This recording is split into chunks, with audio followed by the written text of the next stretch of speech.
बनारस की गलियों से गंगा के घाटों तक काशी के अध्यात्म की सभी जानकारी मिलेगी आपको ब्लॉगर गुरु के YouTube चैनल पर। आज ही लाइक और सब्सक्राइब करें।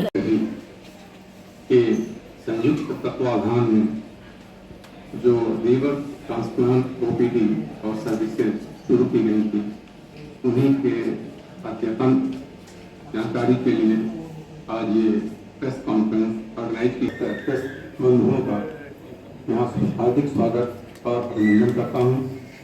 आशा है कि आज के इस इंफॉर्मेटिव मीटिंग के बाद जन सामान्य को लीवर ट्रांसप्लांट के बारे में और उसके लिए हमारे यहाँ जो प्रयास चल रहे हैं उसके बारे में अच्छी और आधुनिक जानकारी प्राप्त होगी और उससे ऐसे मरीज जिनमें लीवर ट्रांसप्लांट की आवश्यकता होती है उनको इससे काफ़ी लाभ पहुँचेगा। चाहूँगा कि अभी तक ऐसे बहुत सारे पेशेंट जो कि लीवर ट्रांसप्लांट के जरूरतमंद हैं, वाराणसी के पेशेंट्स हैं, उनको लीवर ट्रांसप्लांट किया जा चुका है इस संयुक्त उपक्रम के जरिए। तो मैं इसके बारे में हमारे जो वेंकटेश्वर हॉस्पिटल के जो liver good afternoon everyone and thank you all for taking your time out and coming here. आप लोगों ने अपना कीमती समय निकाला यहाँ पे हमारे लिए, इसके लिए मैं दिल से आभारी हूँ। जैसे कि सर ने बताया कि हम लोग यहाँ पर रेगुलरली मंथली लीवर ट्रांसप्लांट की जो ओपीडी फैसिलिटी रन करते हैं। डॉक्टर विनीत हैं, उनके साथ डॉक्टर विनीत यहाँ पर गैस्ट्रोएंटेरोलॉजिस्ट के सीनियर, जो कि हमारे पेशेंट्स को देखते हैं और इनके पेशेंट्स जो है जिनको जरूरत होती है लीवर ट्रांसप्लांट की, वो हमारे पास रेफर करते हैं। और काफ़ी समय से ओपीडी रन हो रही है और अभी डिफरेंट समय पे पेशेंट्स होते हैं। फिलहाल हमारे प्रशासनिक टीम हमारे और अवेलेबल सोर्स थे, उनमें से एक पेशेंट का ऑपरेशन लगभग हुए साल भर से ऊपर हो गया, 1.25 साल। एक पेशेंट 6 महीने करीब हुए और एक पेशेंट हाल ही 3 महीने तकरीबन, उनको 2.5 महीने 3 महीने हुए। तो बेसिकली इस ओपीडी इस प्रेस कॉन्फ्रेंस के रिलीज के जरूरत होती है, उन्हें किसी तरीके से डरने की या भयभीत होने की जरूरत चाहते हैं कि जिनको जरूरत इस ऑपरेशन की पड़ती है वो बेखौफ और बगैर किसी सोच के इसके साथ जा सकते हैं और एक नया जीवन वापस से पुनः प्राप्त कर सकते हैं।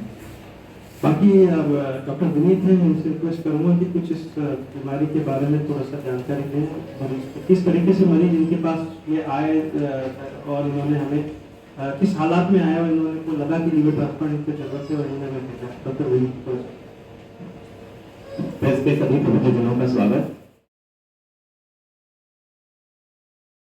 लगना वो बार एंडोस्कोपी उनसे और उसमें जमीन आसमान का अंतर है। ये डायरेक्ट फीडबैक अभी महेंद्र जी और अनुज जी और पूर्णचंद जी से आप लेंगे, आपको ये पता चलेगा कि नहीं हाँ लीवर ट्रांसप्लांट कब कर सकते हैं, ये किस कंडीशन में ट्रांसप्लांट सक्सेसफुल रहेंगे। लीवर ट्रांसप्लांट भारत में बहुत सक्सेसफुल है, 90 to 95% 1 ईयर सक्सेस रेट हो चुका है और हम आगे बढ़ते जाएंगे। ये तो बस शुरुआत है।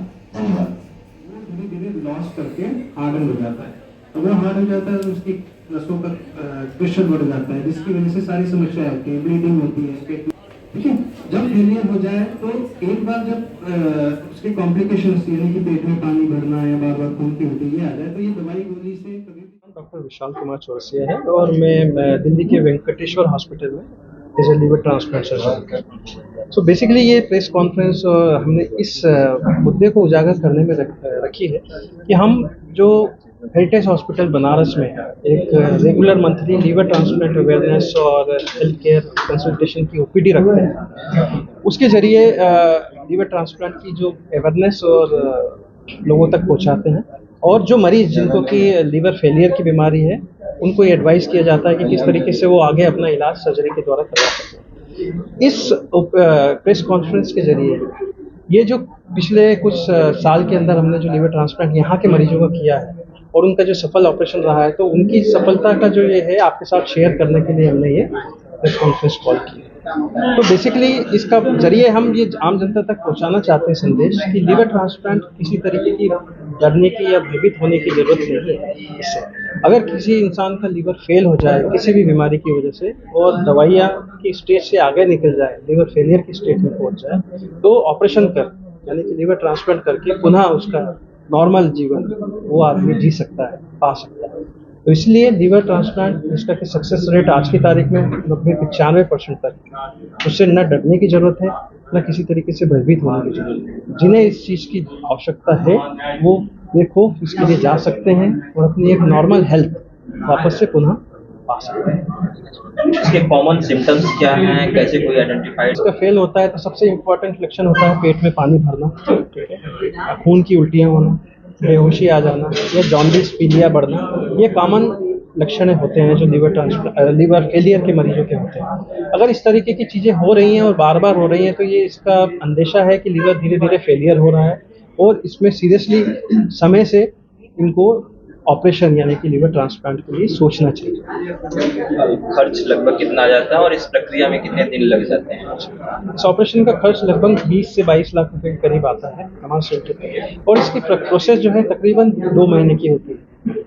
1 से 2 हफ्ता इसकी प्रिपरेशन के अंदर लगता है और उसके बाद ऑपरेशन के बाद अस्पताल के अंदर 2 से 3 हफ्ते मरीज व्यतीत करता है और उसके बाद 1 महीना और रिकवरी के अंदर लगता है अस्पताल के बाहर। यानी कुल मिला के 1-2 महीने का एक मैक्सिमम पीरियड लीवर ट्रांसप्लांट के अंदर रिकवरी के अंदर पेशेंट को लगता है दिल्ली में। और उसके बाद 3 से 6 महीने यहाँ अपने घर पे वो रेस्ट करके 6 महीने के अंदर वो वापस से अपनी पुनः नॉर्मल लाइफ शुरू कर सकते हैं। तो एक चीज हम ये भी जानना चाहेंगे कि ये अगर कोई बीमार व्यक्ति है तो क्या वो जो लीवर होगा वो कारगर साबित हो सकता है या फिर उसको मेडिकल टेस्ट तमाम तरह के जो टेस्ट होते देखिए, जो डोनर होता है सबसे पहली बात तो वो फैमिली मेंबर होना चाहिए, ठीक है, और उसकी एक एज लिमिटेशन है कि वो 50 से 55 साल से कम होना चाहिए, हेल्दी होना चाहिए। एक बार जब कोई फैमिली मेंबर इस तरीके से आगे आता है तो उसके सारे कुछ टेस्ट करवाए जाते हैं, बेसिक टेस्ट करवाए जाते हैं और अगर वो फिट है तभी उसको प्रोसीड करते हैं, ठीक है। तो हर कोई जो चाहे कि मैं देना चाहता हूँ तो हो सकता है शायद वो फिट ना हो, तो उसको एक मैंडेटरी मेडिकल टेस्ट के जरिए हम आइडेंटिफाई करते हैं कि ये फिट है कि नहीं। यदि वो फिट है तभी लीवर ट्रांसप्लांट आगे किया जा सकता है एज ए डोनर। मेडिसिन के बारे में इसकी मेडिसिन जो है लाइफ लॉन्ग कुछ मेडिसिन होती है, स्पेशली 1 साल के बाद सिर्फ एक मेडिसिन जो है वो लाइफ लॉन्ग लेनी पड़ती है। 1 साल तक 2 मेडिसिन और शुरू के 2-3 महीने में कुछ 5-7 मेडिसिन होती है जो मरीज को लेनी पड़ती है। लाइफ लॉन्ग अगर बीच में गैप हो गया तो देखिए, आइडियली वो मेडिसिन का गैप नहीं किया जा सकता, लेकिन 1-2 मेडिसिन अगर मिस भी हो जाए तो कोई फर्क नहीं पड़ता। पर संदेश यही देना हम चाहेंगे कि मेडिसिन का गैप ना हो। अगर कोई इंसान एक बार खाना भूल जाए लेकिन मेडिसिन ना हो। लीवर ट्रांसप्लांट की एज क्या होनी चाहिए? देखिए, पेशेंट की जो कुछ भी एज हो सकती है, पेशेंट की इवन 6 महीने के बच्चे से लेके 70-75 साल तक के लोगों का लीवर ट्रांसप्लांट हुआ है, ठीक है। 75 साल के ऊपर ऑपरेशन तो किया जा सकता है, लेकिन ऑपरेशन का जो बेनिफिट एप्रिशिएट करने के लिए शायद उनके पास इतना समय नहीं है, तो इसीलिए नॉर्मली कुछ लोग 75 साल के ऊपर ऑपरेशन करना एडवाइस नहीं करते, क्योंकि 75 साल के ऊपर एक लाइफ स्पैन की कितनी बेनिफिट हम एक्चुअली दे पाएंगे इतने मेजर ऑपरेशन के बाद, ये थोड़ा सा एक शोध का विषय है। मैं एनसीएल कोल इंडिया नॉर्दर्न कोल लिमिटेड का सर्विस करता हूं और मिर्ज़ापुर के रहने वाले हैं प्रॉपर। आपका लीवर ट्रांसप्लांट मेरा 22 दिसंबर 1922 को हुआ था। 22 में 16 दिसंबर को हुआ, मैं 12 दिसंबर को एडमिट हुआ था, 16 दिसंबर को मेरा ट्रांसप्लांट हुआ है। तो अभी कैसा फील? अभी अच्छा फील है, कोई दिक्कत नहीं है। क्या क्या इसमें आपको प्रिकॉशन लेना पड़ रहा है? प्रिकॉशन शुरू में ही सर के अनुसार जैसे बताए के अनुसार कि 3 महीने तक आप थोड़ा सा मिर्च मसाला तेल घी भी परहेज रखना है। बाकी ठीक है, डोनर भी ठीक ठाक हैं और हम भी ठीक है। थोड़ा सा बीच में दिक्कत आया था, जैसे दर्द पेन हुआ था, मगर वो सॉल्व हो गया। बोले नस उसका प्रॉब्लम ऐसा है। और खान की क्या है? हाँ, टाइमिंग है? हाँ टाइमिंग था। सुबह नाश्ता 8 बजे के अंदर, उसके बाद चाय और जैसे ब्रेड या चाय या ओट्स या दलिया जो भी लेना हो उबला हुआ चीज़ लेते थे 6 मंथ के बाद तो अलाउ कर दिया कि आप रोटी चावल दाल सब्जी जैसे घर में बनता है नॉर्मल खाना वैसे खाना शुरू कर दिया। अभी जैसे 1.5 से 2 साल हो गया आपका लीवर? हमारा 1 साल 3 महीने हुआ। 3 महीने हो गए। अभी आप क्या क्या खा सकते हैं? अभी तो नॉर्मल खाना सभी खाते हैं, मगर फैटी चीज आज भी परहेज रखना है अपने आप को। कब तक ये परहेज रखना है? अब वो तो आजीवन रखना पड़ेगा सर। जैसे ज़्यादा तेल मिर्च मसाला इस तरह से आपको नहीं खाना, मार्केट की चीज़ें अवॉइड करना, ये सब तो प्रक्रिया करना पड़ेगा। क्योंकि अभी आप बढ़िया फील कर रहे हैं? अभी तो अच्छा फील कर रहे हैं, कोई दिक्कत नहीं है। दिक्कत के साथ साथ जैसे कि अगर हम जिस तरह से परहेज करेंगे क्योंकि मेरा अब प्राकृतिक तो रह नहीं गया, अप्राकृतिक हुआ। बेटे का मेरा लगा काट करके, तो जिस तरह से लगा है सर, अगर उसको हम अगर किसी प्रकार से अगर अबाउट कर रहे हैं या खाने पीने में लगे, खाने पीने या जो कुछ प्रक्रिया हुआ, तो उससे फिर प्रॉब्लम आ सकता है। तो लीवर आपका फेलियर हुआ वो किस वजह से हुआ था? मेरा लीवर सर फेलुअर तो अब कुछ तो समझ में नहीं आया। हमको फीवर आया और बीच में टाइफाइड हुआ था। टाइफाइड के बाद में मैं चेकअप कराया, मैं बनारस हेरिटेज में भी आया था हॉस्पिटल में। बहुत पहले की बात है, ये 2019 की बात है। 19 के बाद फिर यहाँ से न प्रॉब्लम नहीं सॉल्व हुआ तो हम लोग चले गए एशियन फरीदाबाद। मैं क्योंकि कंपनी द्वारा हूँ, कंपनी से मेरा रिफ़र हो जाता था, तो वहाँ पर गए तो मेरे हार्ट में प्रॉब्लम बताए लोग, मगर हार्ट का प्रॉब्लम नहीं था, वो था लीवर का। फिर एशियन में जब पकड़ा गया तो बीच बीच में मेरा ईवीएल करते थे और छल्ला रिंग डालते थे पेट के अंदर। ईवीएल होता था, सर बताएंगे वो क्या ईवीएल होता है। तो छल्ला डालने के बाद मेरा 12 छल्ला पड़ा था। मैं एशियन में 4 बार गया और उसके बाद SP Mishra Allahabad professor medical college, Motilal Nehru college में मैं वहाँ जाता था, वो मेरा ईवीएल करते थे, नहीं सक्सेसफुल हुआ। उसके बाद सर के मैं अंदर में आया, विशाल सर के अंदर, तो इन्होंने कहा देखिए वो लास्ट स्टेज है ट्रांसप्लांट, और ट्रांसप्लांट अगर आप करा ले रहे हैं तो सक्सेसफुल है। तो हम डरते थे कि ट्रांसप्लांट में क्या होगा क्या नहीं होगा। बेटे के प्रति, अपने प्रति तो खैर कोई दिक्कत नहीं था, जो मेरी लाइफ है वो तो ख़त्म है।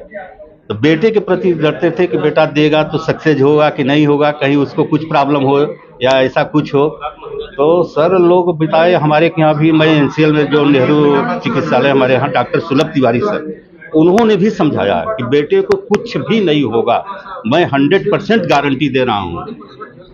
अच्छा, जैसे चलने फिरने या सीढ़ी चढ़ने में या दौड़ने में कभी कभार कुछ ऐसा है? हाँ, प्रॉब्लम थोड़ा बहुत, जैसे ज़्यादा अगर सीढ़ी आपको चढ़ना है, थोड़ा बहुत चढ़ना है तो अभी हम थोड़ा 1 किलोमीटर 2 किलोमीटर तक वॉक भी करते हैं तो नहीं सांस फूलता है। पहले मेरा सांस फूलने लगे, पेन होता था, पेट इतना तना रहता था, 5 लीटर 6 लीटर पानी हर सप्ताह निकलता था। ये सारी प्रक्रिया बंद